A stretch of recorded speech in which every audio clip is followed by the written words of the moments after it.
Hello all, it's Regina here from the Cutting Cafe. Welcome to another episode of Watch Me Work Wednesdays. I don't have a video that I'm going to be actually assembling anything today, but hopefully I will be starting that back up again next week. Today I just wanted to share with you a new product over at our sister site, the Cutting Cafe shop. The difference between the Cutting Cafe shop and the Cutting Cafe is the regular Cutting Cafe is where we sell our digital or printable stamps and cutting files. And then over on our new shop, we will be selling some of the printable stamps that I will be turning into clear stamps. And also we will be offering a small selection of crafting supplies.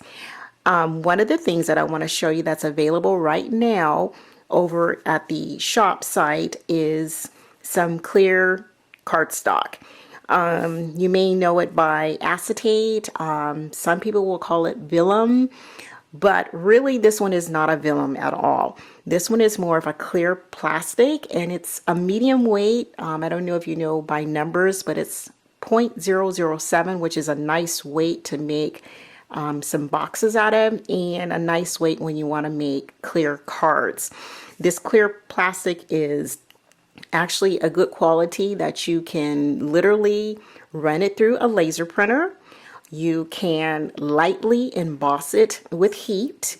I would keep it at a distance somewhat.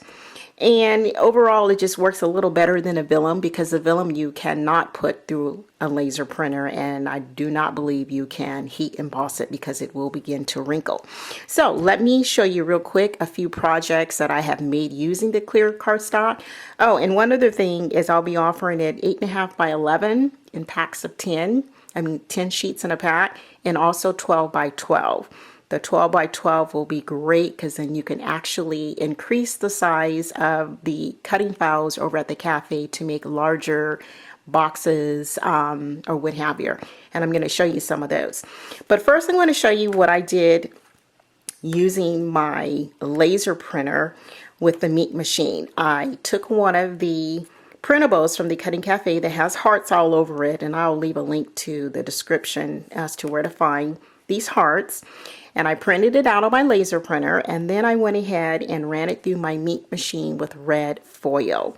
So as you can see, it comes out super adorable. I used the small nesting box to make this.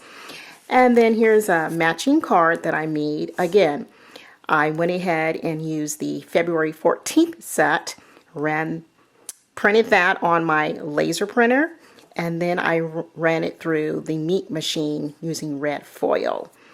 A few other things that I have done is just these cute little images that comes from another set at the Cutting Cafe, and it just has, you probably can barely see it, but it has the red foil on there that I ran through the meat machine. These would be good for little tags. You can put white paper behind them to be able to see it better. And here's a folded card that I made.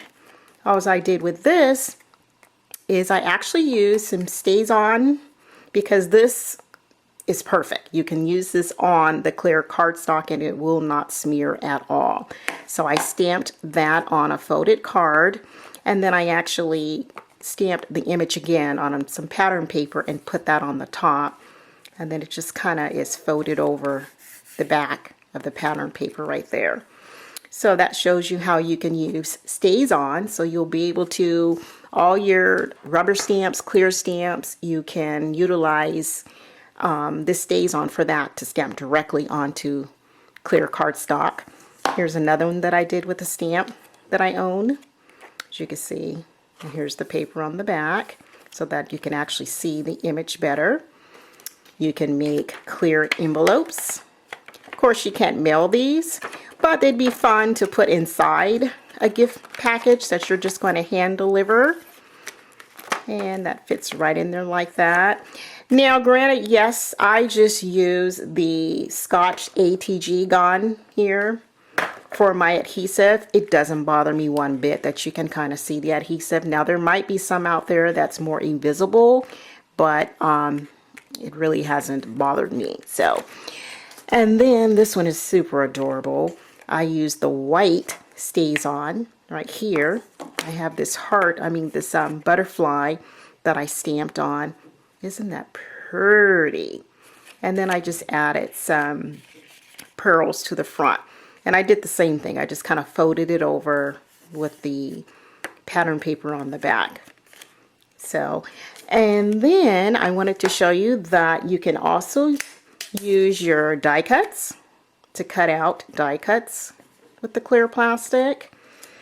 You can emboss. These are the hearts that was embossed. And here's another one that I did with Swiss dots. These I think would be great if you had a piece of paper behind it so you can actually see what you've done, or not unless you just want to fold it and make the card totally clear and then add an image. Here's one that I lightly embossed. I could have did this a whole lot better, and I didn't really do that good of a job on it, but I just wanted to test it. And it kind of has like a little bit of glitter. The only thing that I haven't perfected yet is being able to keep the embossing powder on my image. I've been told to maybe getting an embossing buddy, I think it's what it's called, or maybe using a dryer sheet. So I'll probably try that next time, but I'm not sure if it'll smear on the plastic, but I just love the idea that I could still even put it on the clear plastic. Again, you would not be able to do this with the Vellum. So, and then another thing, of course, you can use the clear plastic for the treat cups that we sell at the Cutting Cafe. And I made, here's one of the bigger boxes that I made. This is not a template at the Cutting Cafe. This is just something I designed on my own. But in an 8.5 by 11 sheet of paper, you would not have been able to do this. So that's why I said with the 12 by 12 sheets, it's perfect, because the mats are 12 by 12 and you can utilize by increasing the size of your templates. So this is just one that I did with a lid, and I made a few of these at Christmas time, and I gave candy inside of these boxes. I made this cute little Chinese takeout box, and then there's 3 little, actually there's 4. I know this may look small, but actually the template that comes in an 8.5 by 11 would have made this even smaller. So I enlarged it as big as I could on a 12 by 12 to get this size. Then I want to show you, which is something that I really love, is this is my my craft supply inventory planner book.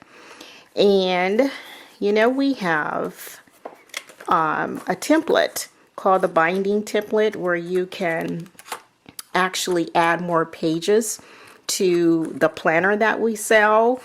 So this is absolutely perfect, because literally you can add this to your planner, inside, and you can go ahead and add sticky notes for things that you don't want to have to save in the planner, but you just want to keep a note for a little while.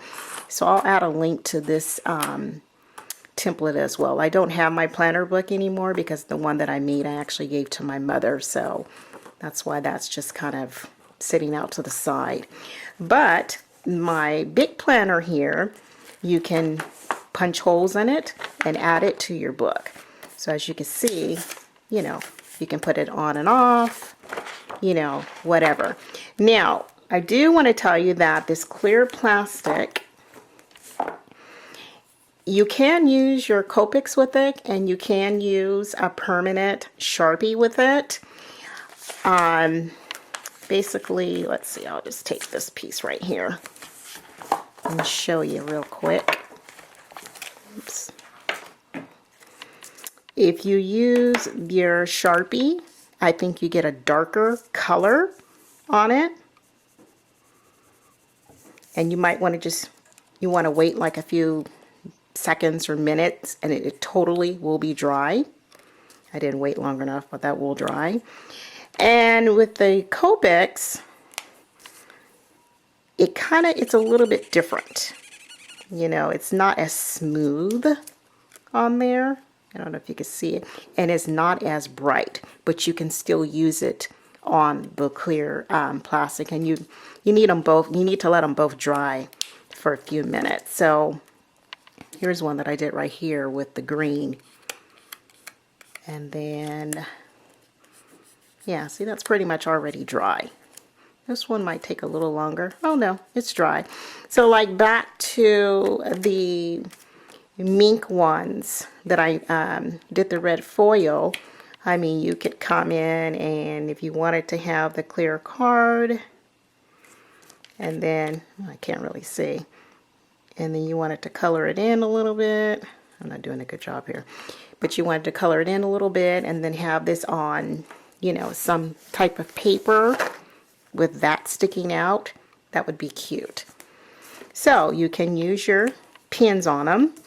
But before you do a big project, I would make sure I would test it first just to make sure. And then one of my ultimate favorite things that I just made, let me move this stuff out of the way. Oh yeah, and here's some other quotes that I printed out and ran through the laser printer and did some sentiments. Happy Heart Day, I love you, and Happy Valentine's Day. I think these would be so cute to back with black paper, put a little hole in and hang them on a little Valentine's Day goodie bag. This right here, I'm so in love with this. It's kind of hard for me to get the whole thing on the screen here. But what I did is I enlarged the round box as large as I could, the template. And then I went ahead and actually this box here can come very, my screen is so small, very, very tall. But I cut it down. I just wanted the width that I could get, and I cut it down. And I have a box full of rubber stamps that I've been wanting to get rid of. So I thought I wanted to put it in a cute little box some kind of way. So I made this clear box here with using the 12 by 12 sheets. And then I added one of my create tags on the top. There'll be a picture at the very end of this video so you can really see the overall size of this and how cute it is. The only thing I will say, if you decide to make this, enlarge this round box, working with the vellum sometimes is a little bit harder to get it wrapped around. So it's going to take some patience to do that. And especially if you make it as large as it can be, it's going to take lots of patience.